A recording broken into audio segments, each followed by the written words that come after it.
Muy buenas noches a todos nuestros televidentes. Muchas gracias por estar con nosotros de lunes a viernes, donde siempre tenemos invitados expertos en distintas áreas del derecho. Y hoy estamos pues muy satisfechos de tener, como todos los lunes, al doctor Jaime Humberto Salazar. Soy Juan Carlos Hurtado Ochoa, periodista y abogado. Bienvenidos a Su Caso en Casa. Y entremos de una vez en materia, porque vamos a hablar de la transición. Sobre la transición hay muchas inquietudes. La transición terminó el 31 de diciembre del 2014, pero vamos a hablar con el doctor Jaime Humberto Salazar si todavía hay personas que pueden, digamos, aprovechar el régimen de transición, qué expectativas hay. Por eso, doctor Jaime Humberto Salazar, muy buenas noches, bienvenido a Su Caso en Casa. Digamos que el doctor Jaime Humberto es abogado, especialista en Derecho Laboral, en Seguridad Social, máster en Gestión y Dirección de Planes y Fondos de Pensiones de la Universidad de Alcalá de España, ex magistrado. Gracias por estar con nosotros hoy, doctor Jaime Humberto. Gracias a ti por la invitación, Juan. Bueno, el tema de la transición, ¿qué hay de nuevo sobre la transición? ¿Todavía hay personas que pueden tener régimen de transición? Sí, claro que sí. Y el régimen de transición es la posibilidad de que una persona que cumplió con unos requisitos se le respete de alguna manera la expectativa que tiene de pensionarse. Es decir, que le den como un tránsito de legislación para que ella termine de cumplir requisitos y se pensione en acogimiento a la legislación que le precedía, que se entiende que es más favorable por lo general. Bueno, algunos litigantes muy importantes de esta ciudad han manifestado que la transición no debería haber terminado en el 2014, es decir, que como era un derecho adquirido, pues se puede dar esa pelea jurídica y por qué no, están a la espera algunos fallos de abrirse esa puerta, de lograr la transición para quienes tuvieron el derecho después del 31 de diciembre del 2014. ¿Eso es posible? ¿Usted lo ve posible? Repito. Yo creo que no, Juan. Los casos que se han justiciado internamente ya tienen el tema muy definido. La Corte Constitucional, el acto legislativo número 1 del año 2005, se ha demandado, yo creo que más de 50 oportunidades. Y en todas las oportunidades la Corte ha dicho que no. Inicialmente tocaba el tema de forma, o sea, del trámite que se hizo en el Congreso de la República del acto legislativo, si se cumplieron los 8 debates, el tema de unidad de materia, todo esto.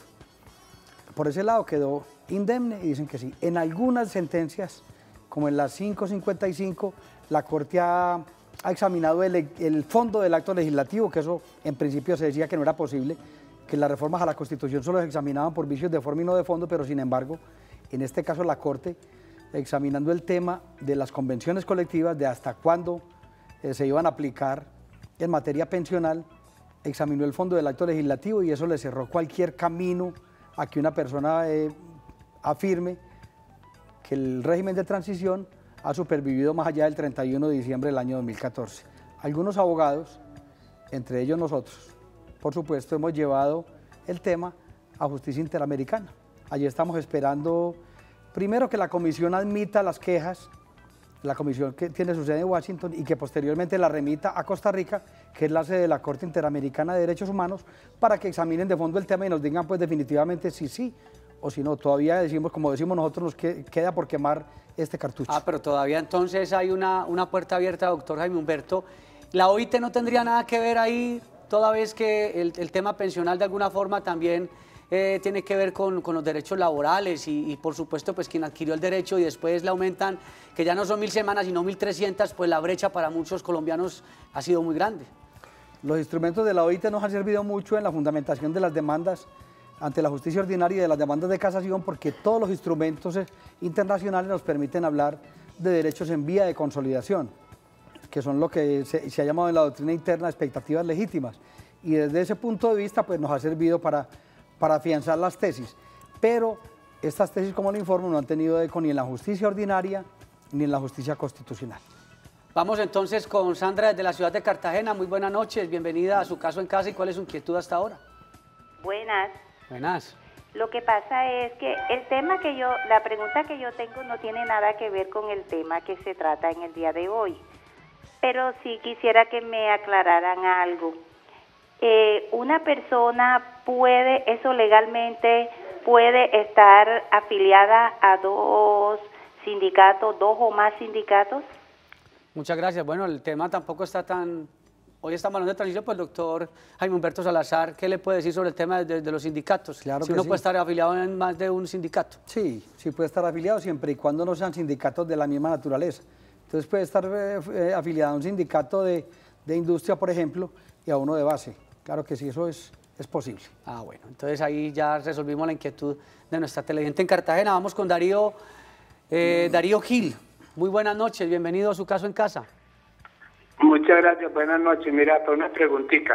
Sí, señor. Dos preguntitas. La primera, ¿qué derecho tiene la persona de convivencia, ya con 8 años de convivencia, qué derechos tiene a una evaluación, o no sé qué es lo que el Seguro Social da, bueno, con pensiones? Yo soy pensionado hace 10 años, pero convivo con otra persona, ¿qué derecho tiene?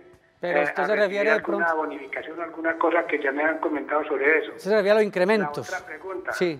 ¿Por qué nosotros tenemos una EPS? Yo personalmente tengo una EPS que es la Medimás, y de hecho yo hace más de un año que no recibo atención, por las cuales pensé en pasarme a otra EPS, en la nueva EPS, y no lo dejaron. Y resulta que entonces ya me dicen que no, que ya no reciben pensionados.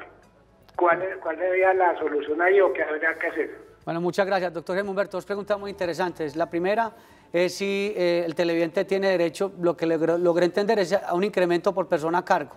Y lo segundo, el tema, uno pensionado no puede elegir cambiarse de EPS. Ahí de pronto lo de Medimás es que no ha cumplido tal vez el año para hacerlo, quién sabe. ¿Qué podemos decir sobre eso, doctor Jaime Humberto? Sí, frente a la EPS, los periodos de carencia, o sea, los de permanencia que tienen que estar en una EPS, sí. Pero si usted cumplió el periodo de carencia, usted se puede trasladar a cualquiera de las empresas promotoras de salud que existen en el país.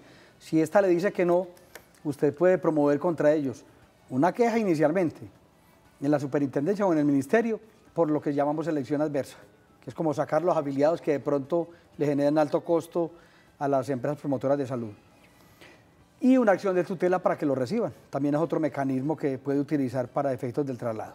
Frente al incremento, obviamente que si se pensionó por el régimen de transición y por cotizaciones al Seguro Social, se puede pedir que le reconozcan el incremento por personas a cargo. Recuerde que esto es un auxilio que se le da al pensionado que tenga a su cargo cónyuge o compañera o hijos menores de 16 o entre 16 y 18 que estudien o inválidos de cualquier edad.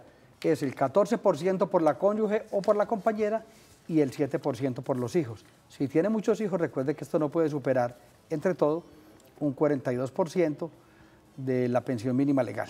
Vamos a esta hora con María Velandia, de la ciudad de Bogotá. Muy buenas noches. Bienvenida a Su Caso en Casa. Noches. ¿Cuál es su inquietud, doña María? A ver, yo le quería comentar una cosa al doctor sobre, porque es que bueno, el caso mío es que nosotros llevamos recibiendo una pensión del hijo que falleció hace 18 años. Entonces, él era casado, llevaba de casado año y medio. La esposa pasó los papeles, nosotros pasamos los papeles, nos dieron la pensión a nosotros porque pues el seguro le contestó a ella que no podía recibir la pensión porque no había vivido cuando eso era 2 años. 2 años, correcto. Entonces ahorita con el caso que tenemos es que ella demandó y ahí pues no sé si será idea mía o no será. Nosotros pusimos una abogada, pero ahí parece que la abogada, pues la abogada no hizo nada. Doctor, y ahí le dieron la pensión a ella. Muchas gracias. ¿Le otorgaron la pensión a ella? Le otorgaron la pensión a ella, sí señor. Pero me asaltó una inquietud, doctor Jaime Humberto, para que la televidente no se vaya.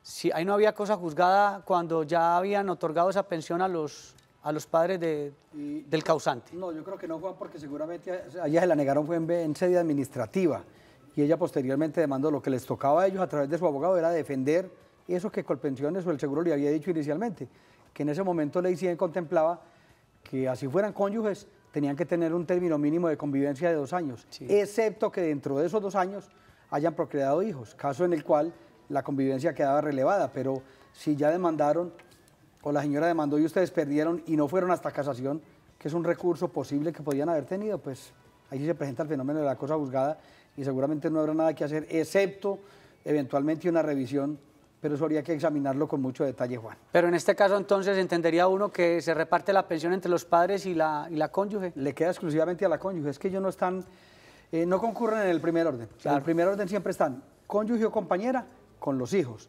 Si a falta de esos, entran los hermanos inválidos y dependían económicamente del afiliado, y a falta de hermanos inválidos, entran los padres sin condición de invalidez, pero que dependieran económicamente del afiliado del pensionado. Bueno. Si demandaron y perdieron, pues habría que mirarles, insisto, ¿Hasta si de dónde pronto llegaron? hubo recurso de casación.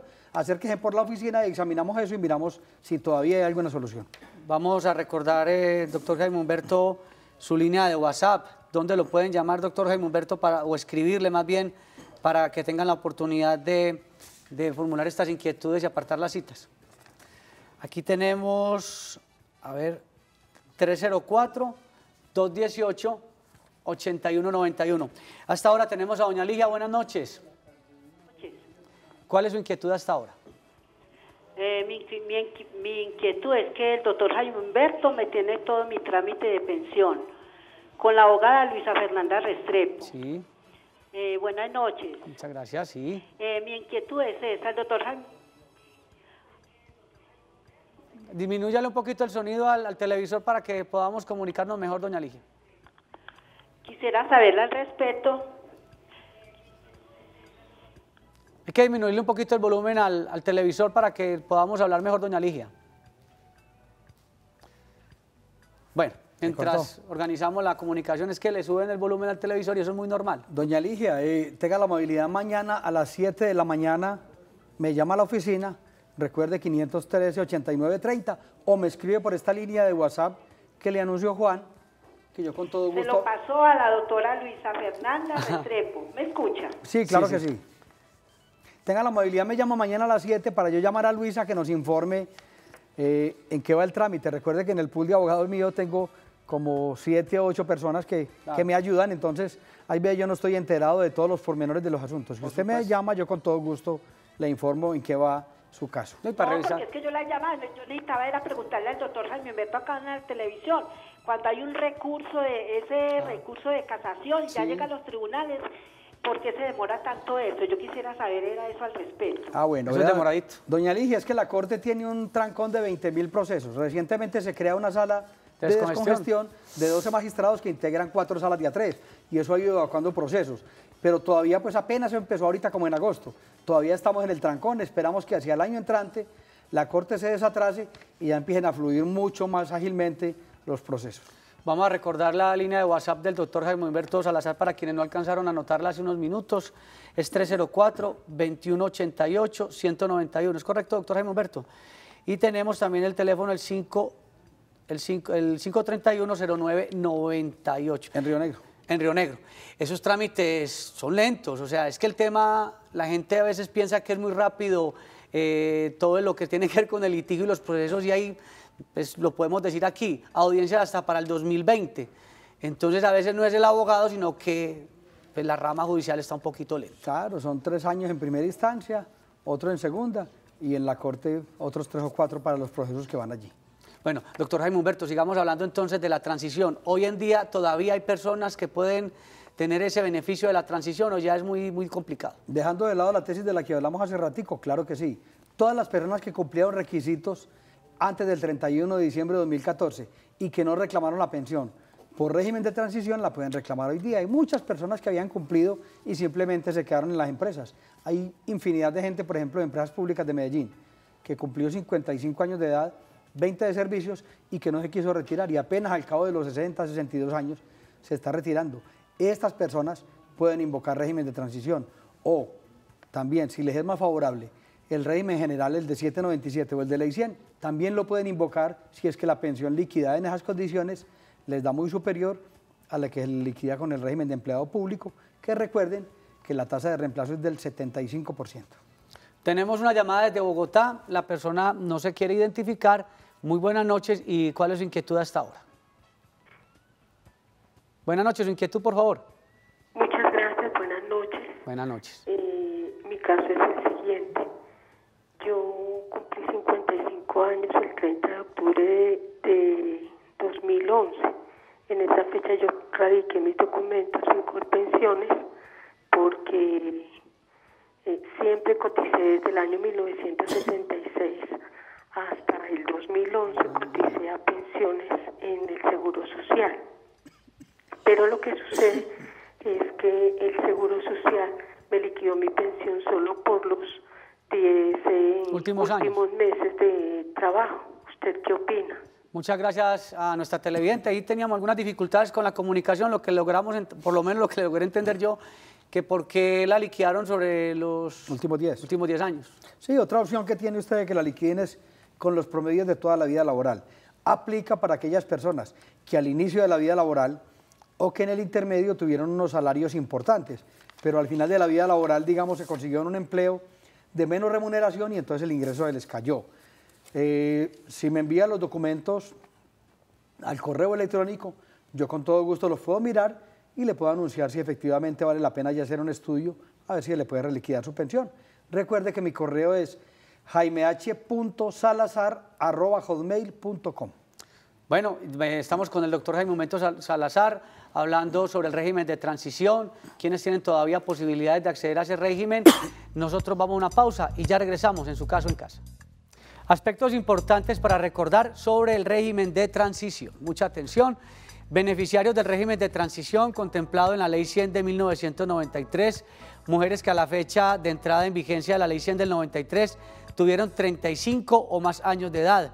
Los hombres que a la fecha de entrada en vigencia tuvieran 40 o más años de edad.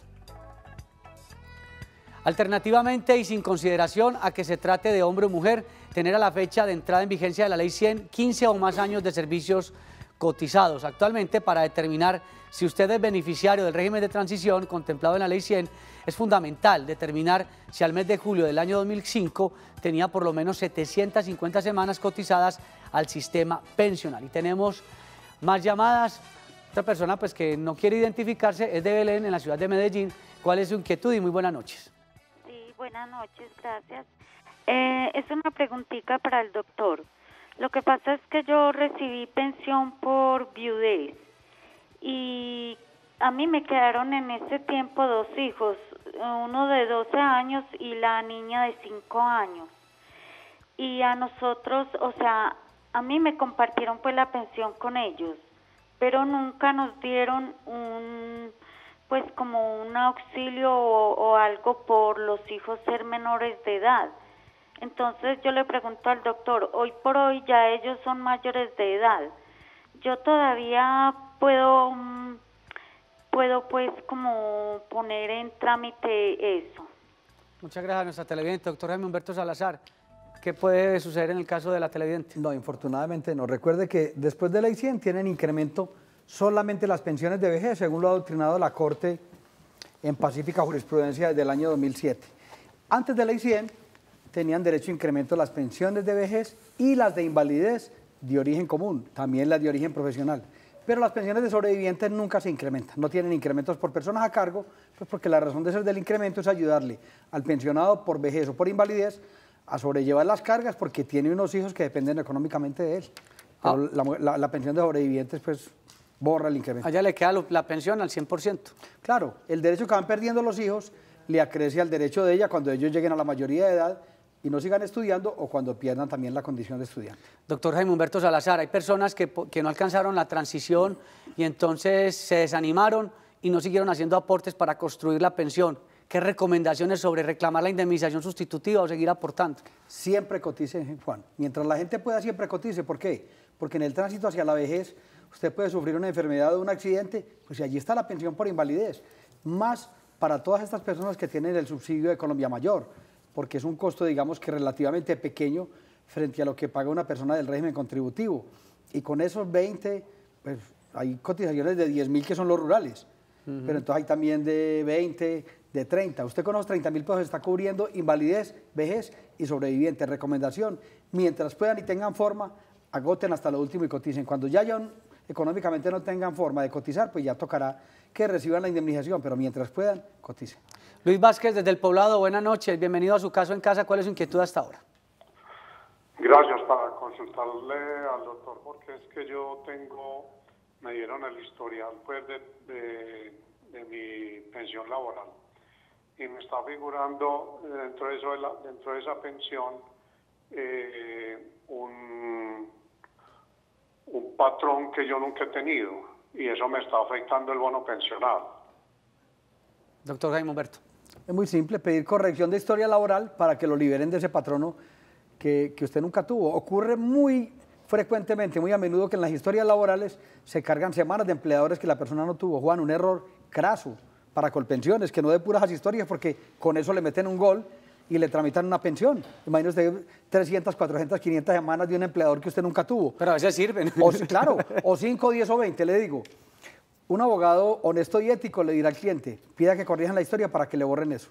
Un abogado indelicado le dice, no hombre, aprovechese de eso, venga y antes coja su pensión. ¿Y lo puede perjudicar? Sí, claro, por supuesto. Si más adelante Colpensiones se da cuenta, eso es falsedad, porque usted está haciendo unas afirmaciones allí que no son y puede resultar metido en un problema y además que tenga que devolver todo lo que pagó por concepto de mesadas pensionales. Pero son más los errores de semanas que le quitan a uno que le ponen. Por supuesto, pero suele suceder también que le ponen más de las que debe tener.